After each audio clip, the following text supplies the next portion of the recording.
Kailan daw ba nag-self-toss? Ilang buwan? Ano yung markings na yun? Yun yung landmark. Ano ba yung kahalagahan ng pag-self-toss? Dahil lang ba para ma-memorize ng mga ibon yung lugar, para lumakas yung katawan nila? Meron pang mas malalim doon, mga kalapatid. Wala pang nakakauwi ni isa sa kanila. Naubos agad yung ating panglipad. Update tayo mga kalapatids, 9:20 ng umaga. Andito na yung ating mga alaga, yung iba'y pumasok na. So papapasukin na natin to, etong mga to, para nang sa ganun ay makakain na sila. So nandito na rin yung dalawang ibon natin na naglilimlim. So yan, nagpapasukan na sila. Yung dalawang ibon ngayon palang papasok. Ulit, kasaway. Tapos gutom na gutom, ayan. Yan sila, 6. So kontakal natin yan. Ayan, muna natin sila magtututuka dyan. Pagpakabusog, nakaready na rin yung kanilang tubig. Then mamaya magpapahinga yan, tapos isi-self-toss natin sila. Tama-tama mga kalapatids, mamaya-maya ay mainit-init na. Magandang pagkakataon yun para masubukan naman, magkaroon naman ng challenge sila sa kanilang paglipad mamaya. Ito, hindi talaga maganda yung pakiramdam nito at namumula na yung mata. Talagang may sipon to mga kalapatid. Good thing, magana pa rin siya kumain. Ayan. Pero okay pa rin kasi sa mga ganyang stage ng mga ibon, dyan nila na-develop yung yung pagkakaroon ng immunity sa iba't ibang klaseng sakit. Ayan. Ayan. Sige, kain. Ito yung ating winalay. Nakikipag-agawan na rin. Meanwhile, update tayo dito sa ating soft drinks. Itong ating ginawang probiotics. Naku, sobrang tigas mga kalapatid. So, pwede itong pumutok. Delikado. At alam mo naman tayo, magugulatin tayo. Pinapasingawan ko kasi sobrang tigas. Sobrang tigas ng ating, ayan eh. Ayan, uy. Grabe. Ikan tayo masabugan mga kalapatids. Ayan, tanyo. Pinasingawan lang natin, pero ganyan na yung reaction niya. Grabe. Nung nakaraan mga kalapatids, kung matatandaan nyo, tinupi pa natin to para nang sa ganun, may espasyo talaga yung gas. Kaya lang kasi, masyadong puno kasi siya. Kaya, ayan, sobrang tigas. Singawan pa natin. Uy! Ang bilis! Kita nyo mga kalapatids kung gaano kabilis yung parang nagbukas ng ng bagong-bagong soft drinks. Yan, meron pa yan, hindi ko pa na totally nabubuksan. O masyadong potent to, itong ating probiotics. Ayan na. Yon, alright. Update tayo mga kalapatids. Ito na yung ating mga alaga. Tapos na silang kumain at uminom. At binigyan na rin natin sila ng grits. Yan, kasalukuyan silang pumupwesto para magpahinga. Ayan. At ito yung kanilang tubigan. Meron na rin itong pagkain. All set na yan. Hindi na magugutom yan. Tapos, tinakpan na rin natin dito yung ating viewing area para bigyan daan yung pagbu-viewing ng nag-iisa nating ibon na tinuturuan. Ayan, tinambakan na rin natin siya dyan ng pagkain para may matutuka siya. Dahil nga kanina, bagamat siya tumutuka, hindi siya uubra sa bilis ng pagtuka nito. Kaya siyempre talo siya doon. Konti lang nakain niya. Kaya yan, lalagyan natin siya dyan. At siyempre tubig. Titiyakin natin na nakapagpahinga na sila. At pipiliin natin yung mga oras na medyo tirik ang araw, para naman magkaroon ng konting challenge yung kanilang training mamaya. Dahil medyo malapit lang naman yun at magmamarkings lang naman tayo. 5 kilometers lang yung paghahagisan natin sa kanila. Air distance mula dito sa ating kulungan. So, babalik pa tayo mga kalapatids. Samahan nyo pa ako. Alright. a few moments later. Time check tayo mga kalapatids. Mag-aalas 12 na. 11:48 ng umaga. Ayan.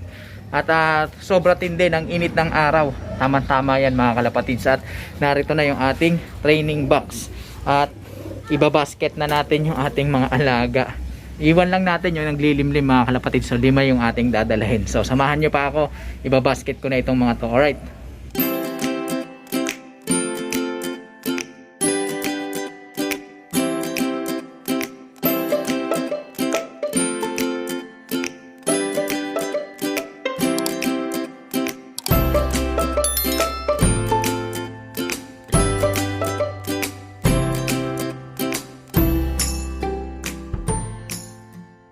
Alright mga kalapatids, nandito na yung ating 5 ibon sa ating training box.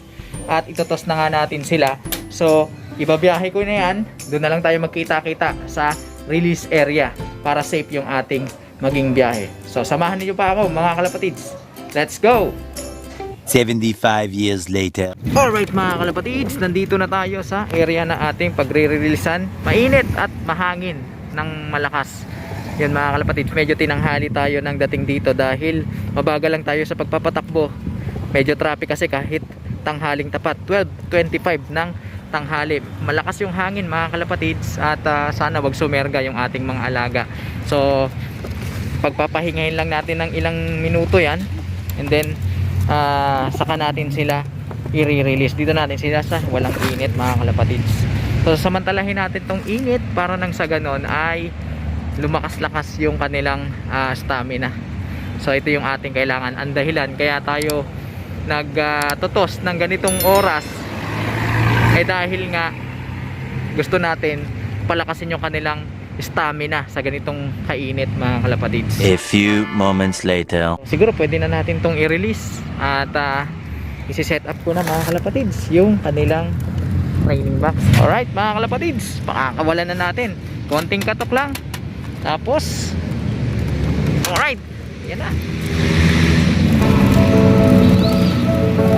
Yun. So ayan na yung ating mga ibon. Walang siserga ha. Yun mga kalapatids, medyo hirap silang umangat dahil ano nga, malakas ang hangin. Ayan sila 5. Yun, diba kung nakikita nyo mga kalapatids, hindi ko na agad nasundan yung ating mga alaga sapagkat gumawi agad sila doon papalayo sa papuntang Novaliches at medyo mataas yung kanilang lipad. So uwi na tayo mga kalapatids, sisikapin natin umuwi ng mabilis para na sa ganun maorasan natin kahit papaano yung dating ng ating mga alaga. So kita na lang tayo doon mga kalapatids sa ating kulungan. Samahan nyo pa ako. Alright, One eternity later. update tayo mga kalapatids. 12:47 ng tanghali. So 22 minutes nga simula nung ni-release natin yung ating mga alaga. At eto, wala pang nakakauwi ni isa sa kanila. Wala pa rin bakas dito sa ating kulungan. Check natin dun sa bubong ng kapitbahay. Ayun, wala pa sila mga kalapatids. Talagang hindi pa nakakauwi yung ating mga alaga. Lamang nangapayon mga kalapatids at grabe init oh. Talagang masusubok yung kanilang resistensya. Tignan natin kung mababawasan agad yung ating mga panglipad sa summer. Kanina nga sa release point mga kalapatids, hindi ko na masyadong pinatagal pa dahil sobrang init doon. Wala tayong masisilungan doon dahil nga alas 12, tirik na tirik yung araw. At habang hinihintay natin yung ating mga alaga, dito natin pag-usapan yung mga pamamaraan na ginagawa ko mga kalapatids na kanubi. Ang tanong ng ating mga kanubi, kailan daw ba nag-self-toss? Kailan daw ba dapat? Ilang buwan? So sa akin, ang ginagawa ko kasi mga kanubi, pagka yung ibon ay napaamo ko na, napabatcher ko na, hahayaan ko lang yan rumonda. Kasi pagka mga inakay, masisipag rumonda yan. Hayaan ko lang silang rumonda. Magpapa-low fly, umaga, tanghali, hanggang sa lumakas yung pangangatawan nila.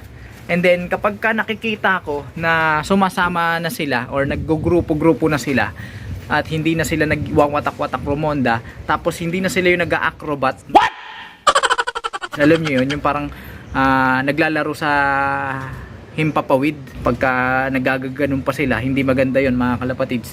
Kailangan maayos na yung lipad nila. Nagugrupo na, nagro-ronda ng maayos at hindi nag-acrobat, tapos nagre-ranging na. Yun, pagka nakita nyo mga ganon, siguro mga 2 months pwede na mga kalapatids. Pagka magsi-self-toss na tayo, ang ginagawa ko, naglalagay ako ng markings mga kalapatids na kanubi. Ano yung markings na yun? Yun yung landmark na pwede nilang maging palatandaan na yun ay malapit sa kanilang kulungan. Halimbawa ay mataas na building malapit sa inyo, doon pwede nyong i-release doon. Pwedeng 2 kilometers, 1 kilometers, depende sa inyo yan. Alam nyo naman yung kakayahan ng ibon nyo. Pero ang sa akin, pinakasagad sa unang self-toss, yung 5 kilometers, na yun nga yung ginawa natin sa ating mga ibon ngayong tanghali. So 5 kilometers, sinagad na natin. Yun ang first toss nila mga kalapatids. At sana makabalik yung ating mga alaga. Tiwala naman tayo dahil nga sa pag-ranging mga kalapatids, yung 5 kilometers na yan, saglit lang nila yan, lipad lang nila yan, ordinaryong lipad lang nila yan sa umaga at sa hapon. Pwede na! lalo na pagka masipag yung inyong mga ibon na magro-ronda, kayang-kaya nila yan mga kalapatids. Nilagyan lang natin ng konting challenge na tanghali para alam nyo na ano yung hingal nila, ano ba tawag doon, masanay sila sa hingal at tumaas yung kanilang stamina para pagka malayo yung liparan at hindi natin alam yung panahon, kung uulan, kung araw, kung mainit, lalo na dito sa ating bansa, tropical country tayo, mainit dito, talagang mahirap ang racing. So kailangan mataas yung stamina ng ating mga alaga. So ganun ginagawa ko. So sa unang toss, halimbawa kanina, self toss 5 kilometers. Next time, pagka magsa-self toss ulit tayo, every other day ang gagawin natin. Sisikapin natin hanggat kaya ng schedule. Dun pa rin sa spot na yon, ginagawa ko ganun. Inuulit ko yung pagtutos dun sa same spot. Pero ang gagawin ko sa susunod ay abangan ninyo na lang. Ayoko nang i-spoil kasi nga baka hindi nyo napanoorin yung susunod nating video. Pero abangan nyo yun. Ano yung gagawin natin sa susunod na pagsiself toss? Sa same spot pa rin, pero may twist yon mga kalapatids. At paliliwanag natin yung dahilan nun kung bakit tayo nagsiself toss. Ano ba yung significance o kahalagahan ng pagsiself toss, dahil lang basta para ma-memorize ng mga ibon yung lugar, para lumakas yung katawan nila. Meron pang mas malalim doon mga kalapatids na kanubi kung bakit tayo nagsiself toss. Yun, andyan na yata yung ating mga ibon. May mga anino eh. Hindi. So wala pa, mukhang naubos agad yung ating panglipad mga kalapatids. Mga kamoting ibon, maiihinang nila lang yung ibon natin. Ayun na yata sila mga kalapatids. May kasama. Ayan na, time check tayo. Time check. 12:56. Yan na, nasa na sila? Ayan na. Nahihirapan sa hangin. Ayan na, sabay-sabay sila mga kalapatids dumarating. Ayun, ayan na ang ating mga ibon. 30 minutes nila nilipad yung 5 kilometers mga kalapatids. Sabagay, first time lang naman, tsaka napakainit. Hindi totoo yan.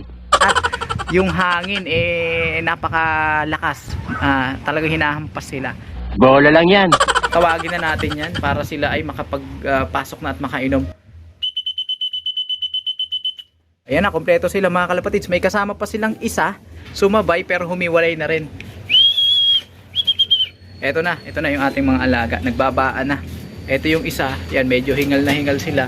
Meron pa doon dalawa sa taas. So ayun, kompleto na. So papakainin natin to. Bibigyan natin sila ng reward. So ganyan ginagawa ko kasi mga kalapatids, na every time na papasok sila dito sa ating kulungan, alam nilang mayroon silang mahihita, mayroon pagkain, additional motivation nila para umuwi dito sa ating kulungan.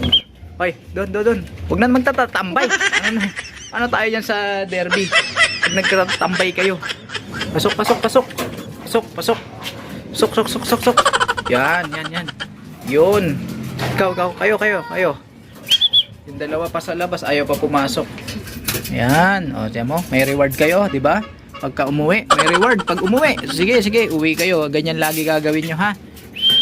So, yan, mga kalapatids. Ito na yung tatlong ibon natin na napapasok natin. Ayan. Tapos yung dalawa doon, ayaw pa pumasok, nahihiya. Maano kasi yan eh. Ano bang tawag doon? Mailap. Masyadong mailap sa atin. Susunod, aamo din yan sa atin. 30 minutes nga nila nilipad yung 5 kilometers first time. So sa mga susunod, pagka hinagis natin yan sa susunod, mabilis na lang yan. Wala pang 10 minuto, makakauwi na yan. So ganun lang talaga mga kalapatid sa umpisa. So dito na muna natin tatapusin yung ating kwentuhan para sa araw na ito. Kaya kung hindi ka pa nakapag-subscribe, mag-subscribe ka na, i-hit mo na ang notification bell para nang sa ganun updated ka sa susunod nating mga episode. Paki-comment, like, share na rin ang video kung yung nagustuhan, at paki-suportahan ng ating Facebook page sa pamamagitan ng pag-follow para sa tuloy-tuloy na kwentuhan, nakapupulutan syempre ng mga kaalaman. Paano mga kalapatids? Hanggang sa susunod nating pagkikita, kita tayo sa susunod na episode dahil may karuktong pa to. Paalam!